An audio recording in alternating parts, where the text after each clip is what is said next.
The Haunted House. Angelina was a new girl in the neighborhood. She was lonely because she didn't have any friends. Buffy, stop! Bad dog! Angelina's dog chased the cat into an old house. Angelina did not know what to do. What are you doing? Asked a boy named Jack. My dog ran into that house. Angelina answered. That house? Do you know who lives there? Angelina asked.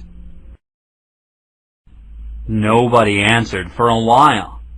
Then a girl named Melanie said, No one has lived in that house for many years. It's haunted, whispered Daniel. Didn't you hear what we said? That house is haunted. Jack called out. I don't care. I have to find my dog. Angelina answered back. Hey, what's your name? Shouted Melanie. Angelina? She shouted back. The house was dark and empty. Angelina suddenly felt cold. Buffy, come here, Buffy. Angelina whispered. Angelina found an old lantern near the door. I have to be brave and save my dog, Angelina told herself. The kids said it was a haunted house. Although Angelina did not believe in ghosts, she was getting scared. Buffy, where are you? She called out softly. Ouch! Angelina cried out. Buffy! Oh, I'm so glad to see you. Let's get out of here. Suddenly, Angelina felt something cold grab her arm. Angelina screamed loudly.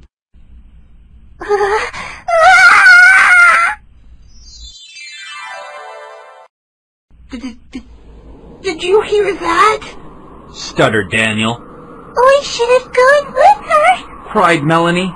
What should we do? Whispered Jack. The kids knew something terrible had happened inside the haunted house.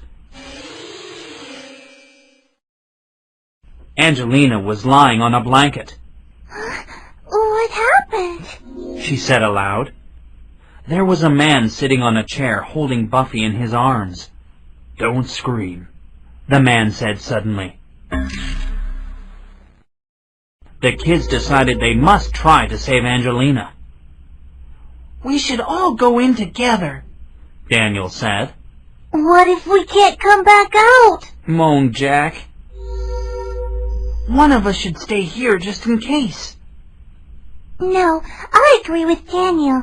Let's all go in, Melanie said firmly. Please don't scream, the man said again. You scared away all my cats. Are you a ghost? Angelina asked in a small voice.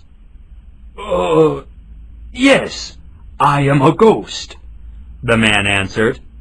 Don't you know this is a haunted house? Daniel pushed open the door. Come on, he whispered. The kids tiptoed into the house. Suddenly, slam! Angelina looked at the man. He was very dirty and thin, but he didn't look like a ghost. I don't believe in haunted houses, Angelina said finally. And I don't believe you are a ghost. I told you I am a real ghost, he said. Ooh! No, you are definitely not a ghost, Angelina said firmly. Why don't you tell me the truth? What are you doing here? Angelina asked. Okay, my name is Jimmy, and this is my home now, said the dirty man.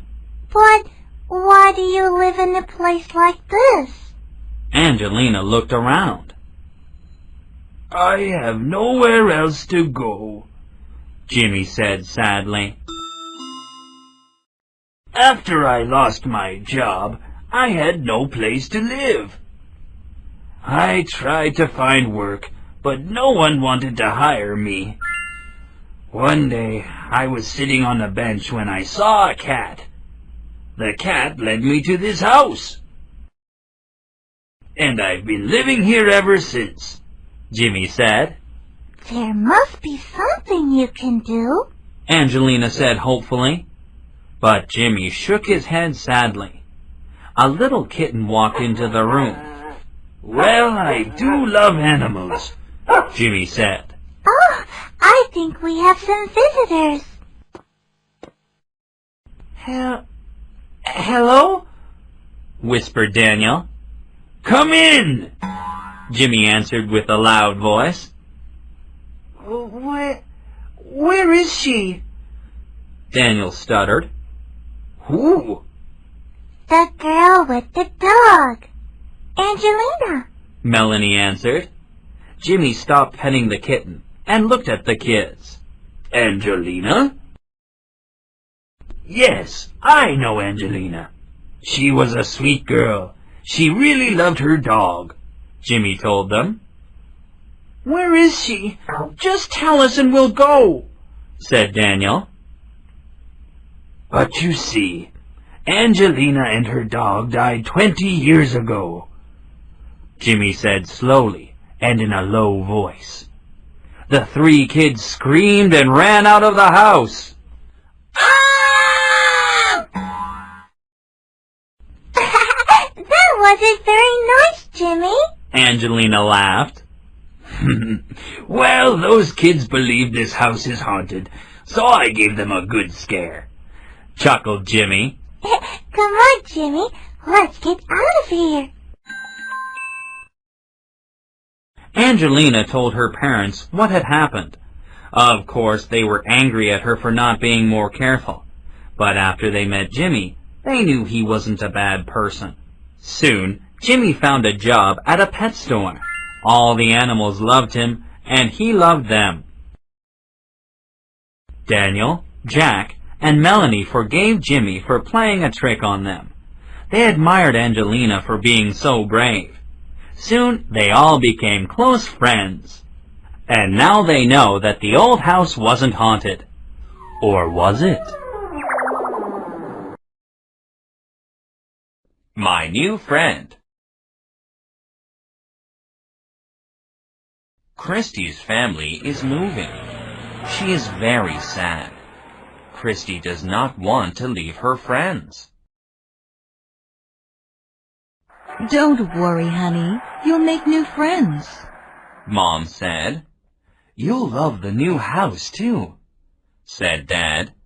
But Christy was still sad. Christy did not like her new school.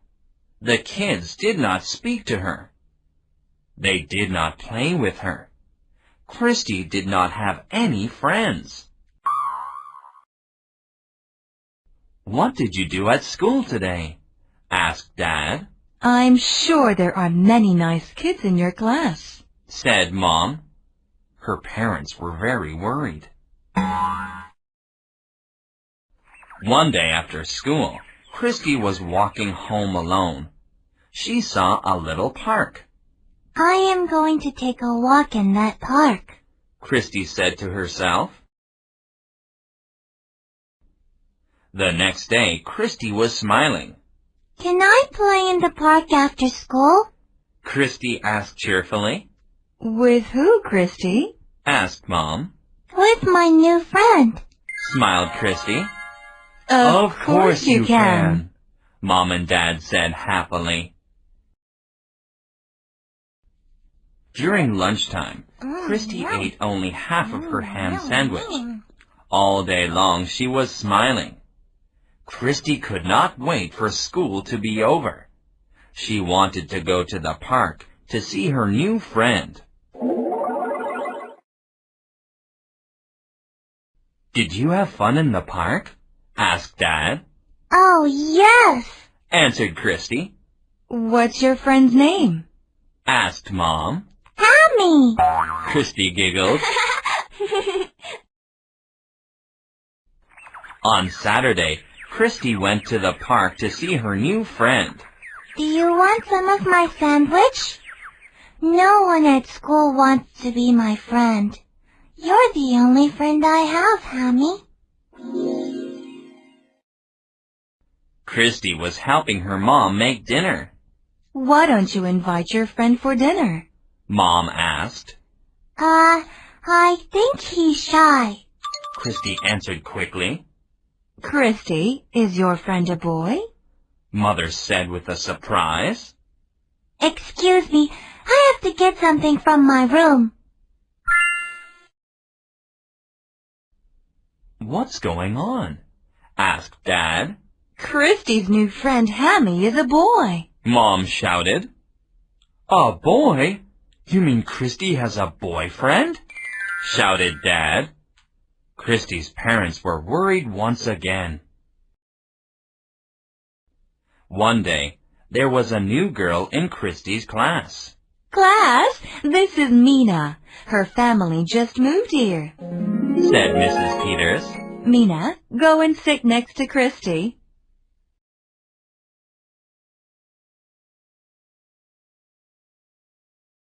Hi, Christy. Can I sit here? Asked Mina. Sure. Said Christy. The two girls began talking. It was already dark outside. Christy was not home yet. Her mom and dad were very worried. They knew she was at the park with Hammy. Let's walk home together, Said Mina. Well, I have to meet my friend. Said Christy. Do you want to meet my friend? Christy asked. The two girls chatted all the way to the park. Do you know what time it is, young lady? Dad said angrily. I'm sorry. I was in the park. Began Christy. We know Hammy is your boyfriend. Shouted Mom and Dad together. Go to your room. You are in big trouble. Her parents shouted. Christy's parents were very upset. They did not know what to do. Then the phone rang. My name is Mina. I'm Christy's friend. I'm sorry, Mina, but Christy can't come to the phone right now. Said Mom. Can you tell Christy that I am going to bring some extra sandwiches for Hammy tomorrow? Mina said. You know Hammy? Tell me all about him. What does he look like? How old is he? Christy's mom was getting upset again. Hammy is a raccoon, Said Mina. Christy, we're so sorry for shouting at you. Mom hugged Christy. We didn't know Hammy was a raccoon, said Dad. We thought he was your secret boyfriend. Said Mom. I was so lonely until I met Hammy in the park. Said Christy. Every day he came to play with me. He was my only friend. The next day, Christy went with Mina and her parents to the park.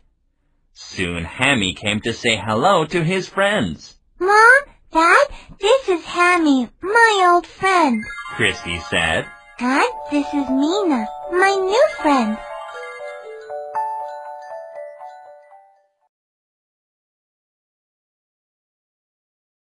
The haircut.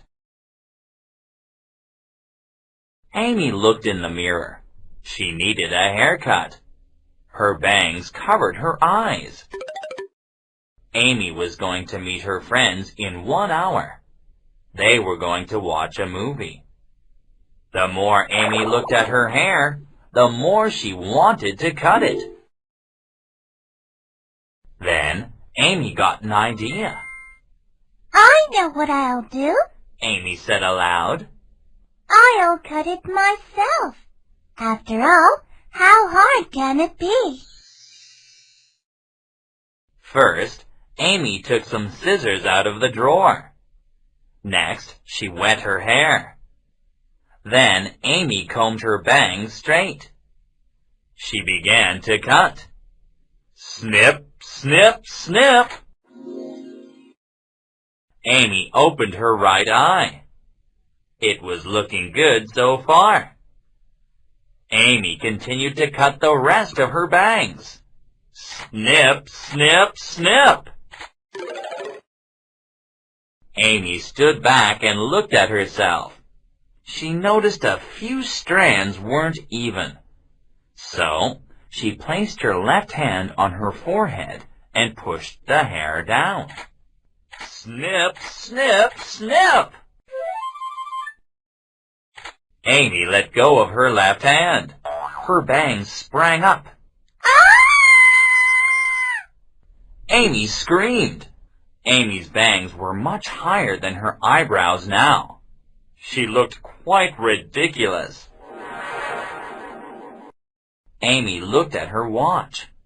She still had time to fix her hair. Amy squeezed some hair gel onto her hands. Then she put it on her hair. Amy screamed. Now her hair looked like it was struck by lightning. Amy was running out of time. Oh, why did I cut my own hair? She moaned. Amy ran to her room. She pulled out a colorful scarf and wrapped it around her head. Now she looked like a fortune teller. Amy pulled a box from her closet. She took out a hat with a large feather. Now she looked like her grandmother. Amy pulled out another hat. She put it on and ran out of the house. Hi, Amy. Why are you wearing that hat? Asked Lisa. Oh, I felt cold. Lied Amy. Then why are you wearing shorts? Asked Sherry. Hey, the movie's going to start. If you're hot, Amy, you should take your hat off. Whispered Sherry. I'm fine. Amy whispered back. Hey, your hat is blocking my view, said the boy. Would you mind taking it off, please? Amy didn't want her friends to see her haircut, but she had no choice. She slowly took the hat off. Phew. Amy sat back in her seat, relieved. Since the theater was so dark, no one could see her hair. Let's go get some ice cream, said Lisa. Will you please take that hat off? Asked Sherry.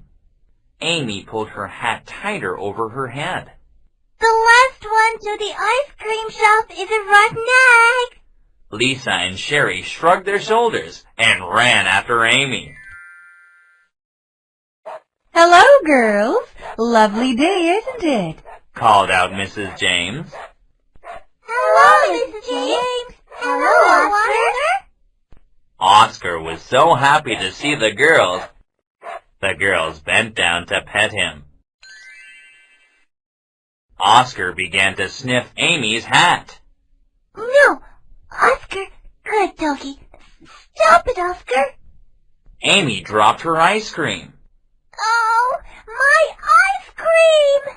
Cried Amy. Oscar pulled the hat right off Amy's head and ran off. Amy put her hands on her head and tried to cover her hair. Amy, your hair! Screamed Lisa and Sherry. Amy slowly lowered her hands. It was too late. Her friend saw her hair cut. What happened? Asked Lisa. I wanted to cut my own hair. Amy began. Amy realized how funny she must have looked wearing the winter hat in the middle of summer. Suddenly, the three girls burst out laughing. They laughed and laughed. Okay, but what am I going to do? My hair looks terrible, said Amy. I have an idea, said Sherry. She took out 2 pins from her hair. There, how does that look? Oh, you look cute. I kind of like your haircut, said Lisa. Amy looked in the mirror. Oh, I do look kind of cute, said Amy. The 3 girls laughed again. Did you have a good time? asked Mother. Yes, we had fun. Good. Oh, Amy, I noticed your hair was getting long. I think you need a haircut.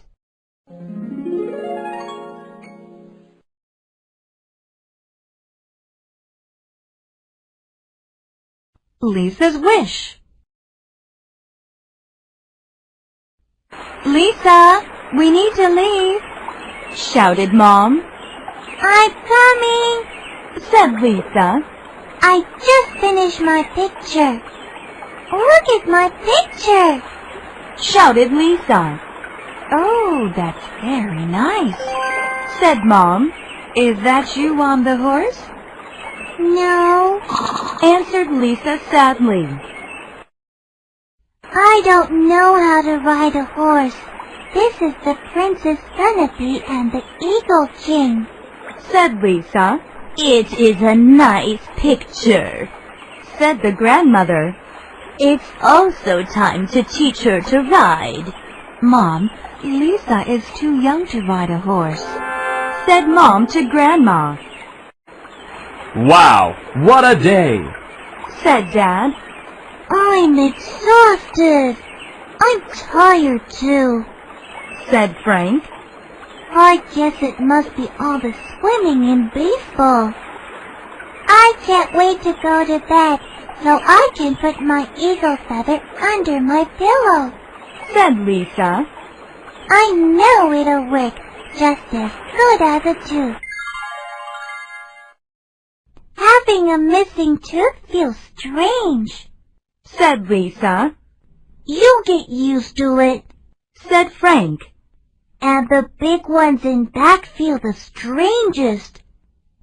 I'll lose those too. Wow, that's a lot of wishes. Don't believe in those wishes too much, said Frank. My wishes hardly ever came true. Instead, you'll just find $1 under your pillow in the morning. I don't believe you, whined Lisa. You'll see, said Frank smugly. The Tooth Fairy is getting old. She can't grant as many wishes as she used to. She'll give you $1 instead. If you find $1 under your pillow tomorrow, then you know that your wish isn't going to come true. Lisa didn't believe her brother because she knew that she was making a wish to the Feather Fairy and not the Tooth Fairy. Lisa carefully put the feather under the pillow of the bottom bunk. Did you brush your teeth? asked Mom. Yes, Mom, we both did, said Lisa. Mom, Frank said that the Tooth Fairy is too old to grant wishes anymore. Is that true, Mom? asked Lisa. No, but the Tooth Fairy can't grant all wishes. Her magic is only as big as your tooth. If your wish is too big for her magic, she sometimes just leaves $1, answered Mom. Oh, said Lisa, smiling. I thought Frank was lying about the $1, but I guess his wishes were just too big for the Tooth Fairy. Yes, now go to sleep, said Mom. Before Lisa went to sleep, She wished as hard as she could.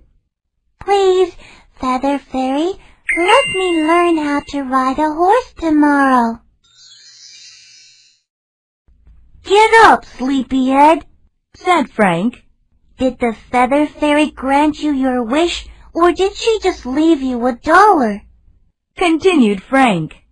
No, Frank, shouted Lisa. See, said Frank, holding up the dollar. The Tooth Fairy has no magic. What's the matter? Did the Tooth Fairy grant you your wish? Asked Grandma.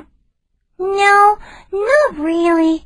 I got $1 instead. Frank says that's because the Tooth Fairy is old, and her magical powers are weak. My mother said it was because my wish was too big, but my wish wasn't too big. I guess Frank was right, answered Lisa. Said the grandmother, thinking about the situation. Being pretty old myself, I don't think the Tooth Fairy's magic is failing. If your wish isn't too big, it might come true. But why did I get $1 instead of my wish? Asked Lisa hopefully. That's a little more difficult to answer, said Grandma. Well, replied Grandma, first, I think it was the Tooth Fairy that left the $1. She came because she knew your tooth came out, but she found no tooth under your pillow. She can't grant you a wish without a tooth. Second, because the feather is gone, I think the Feather Fairy granted your wish. But my wish hasn't come true, whined Lisa. Wishes don't just come true like that, said Grandma. Wishes happen only when they are supposed to happen. Lisa began eating her cereal. It made sense, she thought. Small magic works only when it can happen naturally. Where's Mom? Asked Lisa. She's in the barn, answered Grandma. What are you looking at, Mom? Asked Lisa curiously. Oh, said Mom. Come and sit beside me. I'd like to show you a few things. This is me when I was your age. You! Shouted Lisa. You rode in a horse competition? Yes, I did. I rode and I won, said Mom fondly. Wow, you were really lucky, said Lisa. Lucky? Replied Mom. Yeah, lucky to be able to ride horses every day, answered Lisa enviously. Oh, said Mom. Yes, I was lucky to be able to ride horses every day, and to have such a great riding instructor. Who taught you how to ride? Asked Lisa. My mother, she answered. Now, grab that bridle and that saddle, and I'll show you how to ride, she ordered. Now I'm lucky, said Lisa. Lucky? Asked Mom. Yeah, because now I'm learning how to ride from my mother, and I know that wishes can come true, said happily. Yes, Lisa, wishes can come true.